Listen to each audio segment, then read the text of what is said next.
هەرسی شۆڕشی ئەیلول حکوومەتی عێراق بەرهەموو شێوەیەک دژی خواستەکانی گەلی کورد بوو.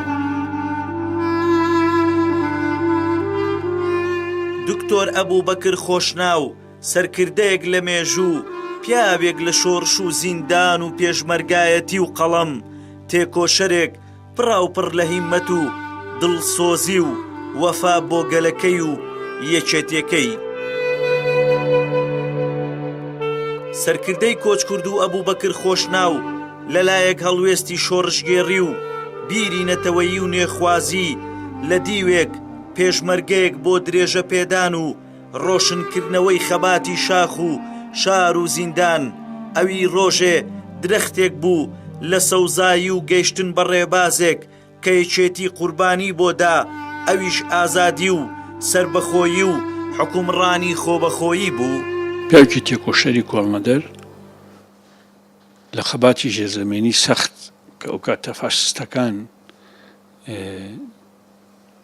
ئاسۆیەکیان لە بەردەم گەلەکەمان نەهێشت بوو، بەکر خۆشناو بۆ بە کۆمەڵە بۆ بە یەکێتی نیشتیمانی کوردستان ناوڕاستی هەفتاکانەوە بەرەو سەرەوە تا گاتە سەر ساڵی هەشتا بەدەوە کە ئیتر پێشمەرگەیە، پێشمەرگەیەکی سەرڕاست و ڕاگەیەنکارێکی ماندوو نەناس. ئەتوانم بڵێم لەو کەسانە بووە کە زۆر خزمەتی چاپەمەنیەکان و وەرگێڕان و ئیزگەی گەلی کوردستانی کردووە. دکتۆر ئەبووبەکر خۆشناو لە ساڵی 1956 لە گوندی خۆرانی بناری سەفین لەدایک بووە. هەڵگری بڕوانامەی دکتۆرا بووە لە ئەدەبی کوردی و هەر لە تەمەنی لاوێتیەوە تێکەڵ بە سیاسەت دەبێت و بەشێک لە ژیانی تەرخان دەکا بۆ بیری شۆڕشگێڕی و جۆشدانەوەی گیانی مقاومەت.